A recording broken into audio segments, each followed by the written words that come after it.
ನಮಸ್ಕಾರ ವೀಕ್ಷಕರೇ, ನಾನು ನಿಮ್ಮ ಹೋಸ್ಟ್ ಮುನ್ನಾ ಮುಮೀನ್. ಹೇಗಿದ್ದೀರಾ ನೀವು ವೀಕ್ಷಕರೇ? ಇವತ್ತಿನ ವಿಡಿಯೋನಲ್ಲಿ SBI ವತಿಯಿಂದ ನೇಮಕಾತಿ ಅಧಿಸೂಚನೆಯನ್ನು ಹೊರಡಿಸಿದ್ದಾರೆ. ಉದ್ಯೋಗ ಹುಡುಕುತ್ತಿದ್ದ ಎಲ್ಲ ಸ್ಪರ್ಧಾರ್ಥಿಗಳಿಗೆ SBI ಇಂದ ಒಂದು ಸಿಹಿ ಸುದ್ದಿಯನ್ನು ಇಲ್ಲಿ ಬಿಡುಗಡೆ ಮಾಡಿದ್ದಾರೆ. ಬನ್ನಿ ವಿಡಿಯೋನಲ್ಲಿ ಕಂಪ್ಲೀಟ್ ಮಾಹಿತಿ ತಿಳಿಯೋಣ. ವಿಡಿಯೋನ ಸ್ಕಿಪ್ ಮಾಡದೆ ಕೊನೆವರೆಗೂ ನೋಡಿ. ಇನ್ನೂವರೆಗೆ ನಮ್ಮ ಚಾನಲ್ಗೆ ಯಾರು ಸಬ್ಸ್ಕ್ರೈಬ್ ಮಾಡಿಲ್ಲ, ಮುಂದೆ ಬರುವ ಎಲ್ಲ ಸರ್ಕಾರಿ ಉದ್ಯೋಗ ಮಾಹಿತಿ ಪಡೆಯಲು ಈಗಲೇ ನಮ್ಮ ಚಾನಲ್ಗೆ ಸಬ್ಸ್ಕ್ರೈಬ್ ಆಗಿ. ಉದ್ಯೋಗದ ವಿವರ ಹೀಗಿದೆ ನೋಡಿ. ಇಲ್ಲಿ ಸ್ಟೇಟ್ ಬ್ಯಾಂಕ್ ಆಫ್ ಇಂಡಿಯಾ ವತಿಯಿಂದ ನೇಮಕಾತಿ ನಡೀತಾ ಇದೆ. ಹುದ್ದೆ ಹೆಸರು ಬಂದ್ಬಿಟ್ಟು ಜೂನಿಯರ್ ಅಸೋಸಿಯೇಟ್ಸ್ ಅಂತ ಈ ನೇಮಕಾತಿ ಇಲ್ಲಿ ನಡೀತಾ ಇದೆ.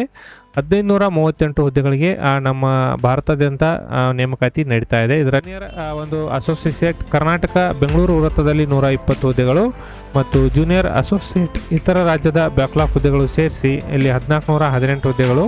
ಟೋಟಲ್ ವೇಕೆನ್ಸಿ ಬಂದ್ಬಿಟ್ಟು 1538 ಹುದ್ದೆಗಳಿಗೆ ನೇಮಕಾತಿ ನಡೀತಾ ಇದೆ. ವಿದ್ಯಾರ್ಥಿ ನೋಡೋದಾದ್ರೆ ನೋಡಿ, ಅಭ್ಯರ್ಥಿಗಳು ಮಾನ್ಯತೆ ಪಡೆದ ವಿಶ್ವವಿದ್ಯಾಲಯ ಅಥವಾ ಸಂಸ್ಥೆಯಿಂದ ಯಾವುದೇ ವಿಷಯದಲ್ಲಿ ಪದವಿಯನ್ನು ಪಡೆದಿರಬೇಕು. ಅಂತಿಮ ವರ್ಷದ ಪದವಿ ವ್ಯಾಸಂಗ ಮಾಡುತ್ತಿರುವ ಅಭ್ಯರ್ಥಿಗಳು ಸಹ ಷರತ್ತುಗಳನ್ನು ಒಳಪಟ್ಟು ಅರ್ಜಿಗಳನ್ನು ಸಲ್ಲಿಸಲು ಅರ್ಹರಿರುತ್ತಾರೆ. ವಯೋಮಿತಿ ಸಡಿಲಿಕೆ ನೋಡೋದಾದ್ರೆ ನೋಡಿ, ಅಭ್ಯರ್ಥಿಗಳು ಕನಿಷ್ಠ 20 ವರ್ಷಗಳನ್ನು ಪೂರೈಸಬೇಕು ಮತ್ತು ಗರಿಷ್ಠ 28 ವರ್ಷದ ಒಳಗಿನ ಅಭ್ಯರ್ಥಿಗಳು ಅರ್ಜಿಗಳನ್ನು ಸಲ್ಲಿಸಬಹುದು.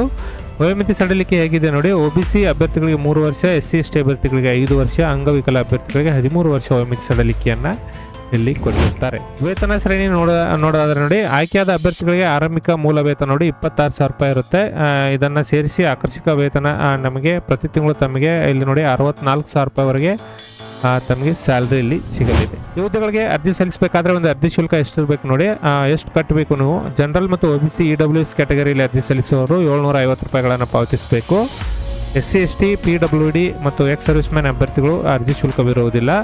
ಶುಲ್ಕ ಪಾವತಿಯನ್ನು ನೀವು ಆನ್ಲೈನ್ ಮುಖಾಂತರವೇ ಇಲ್ಲಿ ಆನ್ಲೈನ್ ಮುಖಾಂತರ ಅರ್ಜಿಗಳನ್ನು ಒಂದು ಅರ್ಜಿ ಶುಲ್ಕವನ್ನು ಪಾವತಿಸಬೇಕಾಗುತ್ತೆ. ಆಯ್ಕೆ ವಿಧಾನ ಹೇಗಿರಲಿ ನೋಡಿ, ಅಭ್ಯರ್ಥಿಗಳು ಆಯ್ಕೆಗಳನ್ನು 3 ಹಂತದಲ್ಲಿ ನಡೆಸಲಾಗುತ್ತದೆ. ಮೊದಲನೇ ಹಂತದಲ್ಲಿ ಆನ್ಲೈನ್ ಪೂರ್ವಭಾವಿ ಪರೀಕ್ಷೆ ಮತ್ತು ಎರಡನೇ ಹಂತದಲ್ಲಿ ಮುಖ್ಯ ಪರೀಕ್ಷೆ ಮತ್ತು ಸ್ಥಳೀಯ ಭಾಷಾ ಪರೀಕ್ಷೆಯನ್ನು ನಡೆಸಿ ಅಭ್ಯರ್ಥಿಗಳನ್ನು ಇಲ್ಲಿ ಆಯ್ಕೆ ಮಾಡಿಕೊಳ್ಳಲಾಗುತ್ತದೆ. ಇಂಪಾರ್ಟೆಂಟ್ ಡೇಟ್ಸ್ ನೋಡಿ, ಅರ್ಜಿಗಳನ್ನು ನೀವು 7/8/2026 ಸಲ್ಲಿಸಬಹುದು ಮತ್ತು ಅರ್ಜಿ ಸಲ್ಲಿಸಲು ಕೊನೆಯ ದಿನಾಂಕ 27/8/2026 ಕೊನೆಯ ದಿನಾಂಕವಾಗಿರುತ್ತದೆ. ಅಷ್ಟರೊಳಗೆ ನೀವು ಅರ್ಜಿಗಳನ್ನು ಸಲ್ಲಿಸಿ ಮತ್ತು ಸೆಪ್ಟೆಂಬರ್ 2026 ಒಂದು ಪ್ರಿಲಿಮ್ಸ್ ಪರೀಕ್ಷೆಗಳನ್ನು ಇಲ್ಲಿ ನಡೆಸಲಿದ್ದಾರೆ.